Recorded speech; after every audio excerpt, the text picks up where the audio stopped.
அடுத்த கட்டமா என்ன பண்ண போறீங்கன்னா, என்ன பண்ணலான்னு ஒரு புரியல. கொஞ்சம் காத்துட்டு இருந்து பார்ப்போம். போஸ்ட்மார்டம் முடிஞ்சோனே வாங்கிட்டு கிளம்புறீங்களா? இல்ல போஸ்ட்மார்டம் முடிச்சு கிளம்புற மாரி இல்ல. இது ஒரு விடை கிடைக்கணும். இல்ல போஸ்ட்மார்டம் உடனே வாங்க மாட்டேன்னு சொல்றீங்களா? ஆமா. அப்படிதான் நாங்க பேசிட்டு இருக்கோம். இப்ப சொந்த ஊருக்கு எடுத்து போறதா சொன்னாங்க இல்லையா? வாங்க சொந்த மாட்டீங்களா? ஊரு சொந்த ஊருக்கு எடுத்து போறதுதான். ஆனா வந்து ஏன்னா ஒரு உயிருக்கு ஒரு மதிப்புனா ஒரு பணமா எதிர்பார்க்கல. ஒரு சப்போர்ட்டோ எல்லாரும் ஒருத்தர் தோள் மேல கை போட்டாவே போதும் சார். சும்மா ஆறுதல் கிடைச்சவே பெரிய விஷயம். எனக்கு எது சொல்ல தெரியல. இப்ப நீங்க உடல் வாங்குற ஐடியா இருக்கா? ஐடியா இல்ல. அந்த அம்மா ஒண்ணும் தெரியல. அந்த அம்மா வந்து நேத்து இருந்து அழுதுட்டு இருக்கு. அவங்க சொந்தக்காரங்க வந்து சொல்லியிருக்காங்க, வேண்டாம்னு சொல்லியிருக்காங்க.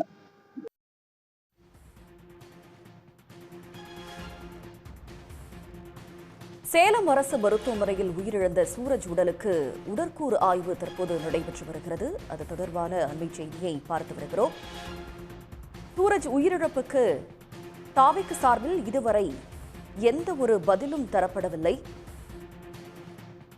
இது பற்றிய கூடுதல் விவரங்களை தருவதற்காக செய்தியாளர் குமரேசன் இணைகிறார். குமரேசன், விவரங்கள். சூரஜ் உடல் வைக்கப்பட்டிருக்கும் சேலம் அரசு மருத்துவமனையில் அவருடைய உறவினர்கள் மற்றும் நண்பர்கள் கூடியிருக்கிறார்கள். தற்போது அவருடைய உடல் உடற்கூறு ஆய்வுக்கு உட்படுத்தப்பட்டிருக்கிறது. இது பற்றிய கூடுதல் விவரங்களை தருவதற்காக செய்தியாளர் குமரேசன் இணைகிறார். குமரேசன், விவரங்கள். அதாவது தமிழக வெற்றி கழகத்தின் நிர்வாகிகள் கூட்டம் நேற்று சீலநாயக்கம்பட்டி பகுதியில் நடைபெற்றது. இதில் 5000 பேர் மட்டுமே பங்கேற்பார்கள் என்று அறிவிக்கப்பட்டு அந்த 5000 பேருக்கான டோக்கன்கள் வழங்கப்பட்டு அவர்கள் காலையிலேயே ஒரு 9 மணி அளவில் வரவழைக்கப்பட்டனர். இதனைத் தொடர்ந்து அவர்கள் 10 மணி அளவில் அந்த மைதானத்திற்குள் அனுமதிக்கப்பட்டனர். சுமார் 12:30 மணி அளவில் தான் விஜய் அவர்கள் அந்த கூட்டத்திற்கு வந்தார். அதனைத் தொடர்ந்து 1 மணி அளவில் அவர் பேச ஆரம்பித்தார். இந்த நிலையில் 3 மணி நேரத்திற்கு மேலாக அவர் கடுமையான வெயிலில் ஒவ்வொருவரும் நிற்கப்பட்டிருந்தனர். அதாவது அங்கு எதுவும் போடவில்லை, மேற்கூரையும் அமைக்கப்படவில்லை. இதன் காரணமாக 3 மணி நேரத்திற்கு மேலாக வந்திருந்த தொண்டர்கள் அனைவரும் நிர்வாகிகளும் வெயிலிலேயே காத்திருக்க வேண்டிய ஒரு சூழல் ஏற்பட்டது. இந்த நிலையில் தான் அந்த கடுமையான வெயில் தாக்கத்தின் காரணமாக சூரஜ் என்பவர் மயக்கமடைந்து பின்னர் அவர் உடனடியாக தனியார் மருத்துவமனைக்கு எடுத்து செல்லும் போது அவர் பரிதாபமாக உயிரிழந்தார். சூரஜ் என்பவர் வெள்ளி உருக்கும் தொழிலாளி ஆவார். இவருக்கு ஒரு மனைவி மற்றும் 2 குழந்தைகள், அதாவது 10 வயதில் ஒரு மகளும் அதே போல 5 வயதில் ஒரு மகனும் இருக்கிறார்கள். 2 குழந்தைகள், பிரியங்கா என்ற மனைவி இருக்கிறார்கள். இந்த நிலையில் தான் அவரது உடல் தற்போது சேலம் அரசு மருத்துவமனையில் பிரேத பரிசோதனை செய்யப்பட்டு அவர்கள் உறவினர்களிடம் ஒப்படைக்கும் பணி நடந்து வருகிறது. இதனிடையே சூரஜின் உறவினர்கள் தகவல் அறிந்து, அதாவது சூரஜ் மகாராஷ்டிராவை சேர்ந்தவர், எனவே சூரஜின் இந்த இறப்பு குறித்து தகவல் அறிந்து அவருடைய உறவினர்கள் மகாராஷ்டிரா உள்ளிட்ட பல்வேறு பகுதிகளில் இருந்து தற்போது சேலம் அரசு மருத்துவமனைக்கு வந்தார்கள். வந்து அவர்கள் தற்போது அவரது உடலை நாங்கள் பெற மாட்டோம் என்ற வகையில் சொல்லியிருக்கார்கள். ஏனென்றால் நேற்று சூரஜ் அந்த கூட்டத்தில் பங்கேற்றார். பங்கேற்ற பிறகு அவர் உயிரிழந்தார். உயிரிழந்தவரின் குடும்பத்திற்கு ஆறுதல் சொல்வதற்கு கூட தமிழக வெற்றி கழகத்தின் சார்பில் யாரும் வரவில்லை. வந்து தங்களுக்கு ஆறுதல் சொல்லவும் இல்லை. அதே போல இந்த குடும்பத்திற்கு ஏதாவது நாங்கள் பாதுகாப்பு அளிப்போம் என்ற வகையில் எதுவும் சொல்லவில்லை. இந்த குடும்பம் தற்போது விஜய் கூட்டத்திற்கு சென்றதால் நிற்கதியாக நிற்கிறார்கள். இந்த குடும்பத்தை பாதுகாக்க யாரும் இல்லாத நிலை உள்ளது. 2 பிள்ளைகள் இருக்கிறார்கள். அந்த 2 பிள்ளைகளின் கல்வி என்ன ஆவது என்ற வகையில் அவர்கள் ஒரு கதறி அழுகக்கூடிய அந்த வேதனையான காட்சியை தான் நாம் தற்போது இந்த இடத்தில் பார்க்க முடிகிறது. அவரது உடல் இன்னும் சற்று நேரத்தில் ஒப்படைக்கப்பட இருந்தாலும் கூட அவரது உடலை நாங்கள் வாங்க மாட்டோம். ஏனென்றால் எந்தவித நிவாரணமும் இந்த குடும்பத்திற்கு கிடைக்காத நிலையில் இருக்கிறது. ஆறுதல் சொல்லக்கூட வராத நிலையில் தமிழ் வெற்றி கழகத்தினர் இருக்கிறார்கள். எனவே அவர்கள் ஏதாவது ஒரு ஆறுதல் அல்லது இந்த குடும்பத்தை பாதுகாப்போம் என்ற அந்த உறுதிமொழியை கொடுத்தால் மட்டுமே நாங்கள் உடலை வாங்கிக் கொள்வோம் என்ற வகையில் தான் தற்போது இந்த உறவினர்கள் தரப்பில் தெரிவிக்கப்பட்டிருக்கின்றது.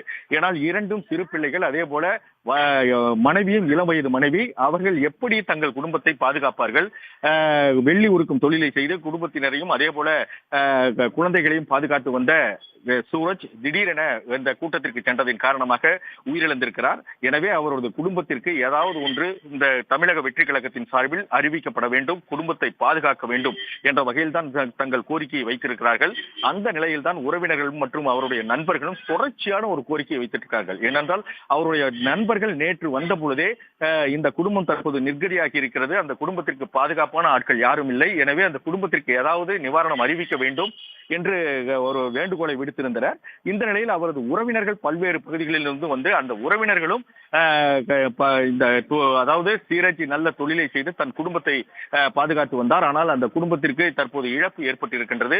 எனவே இந்த இழப்பை சரி செய்ய அந்த குடும்பத்தை பாதுகாக்க தமிழக வெற்றி கழக கட்சியினர் முன்வர வேண்டும் என்ற அந்த கோரிக்கையை வைத்துதான் தற்போது உடலை பெறாமல் அவர்கள் மருத்துவமனை, அதாவது அரசு மருத்துவமனை இந்த பிரேத பரிசோதனை கூடத்திற்கு முன்பாக திரண்டிருக்கிறார்கள்.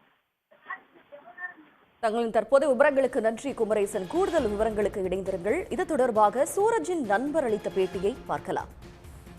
அடுத்த கட்டமா என்ன பண்ண போறீங்கன்னா எங்க என்ன பண்ணலான்னு ஒரு புரியல, கொஞ்சம் காத்துட்டு பார்ப்போம். இல்ல போஸ்ட்மார்ட்டம் முடிச்சு கிளம்ப மாதிரி இல்ல, இது ஒரு விடை கிடைக்கணும். உடல்ல வாங்க மாட்டேன்னு ஆமா, அந்த அப்படிதான் நாங்க பேசிட்டு இருக்கோம். சொந்த ஊருக்கு எடுத்து போறதா சொன்னாங்க இல்லையா? சொந்த ஊருக்கு எடுத்து போறதுதான். ஆனா வந்து என்ன, ஒரு உயிருக்கு ஒரு மதிப்புனா ஒரு பணமா எதிர்பார்க்கல, ஒரு சப்போர்ட்டோ எல்லாரும் ஒருத்தர் தோல் மேல கை போட்டாவே போதும் சார். சும்மா ஆறுதல் கிடைச்சவே பெரிய விஷயம். எனக்கு எது சொல்ல தெரியல. இப்ப நீங்க உடல் வாங்குற ஐடியா இருக்கா? ஐடியா இல்ல. அந்த அம்மா ஒன்றும் தெரியல. அந்த அம்மா வந்து நேற்று வந்து அழுதுட்டு இருக்கு. அவங்க சொந்தக்காரங்க வந்து சொல்லியிருக்காங்க, வேண்டாம்னு சொல்லியிருக்காங்க. உடனுக்குடன் செய்திகளை தெரிந்து கொள்ள சன் நியூஸ் பெல் ஐகானை கிளிக் பண்ணுங்க.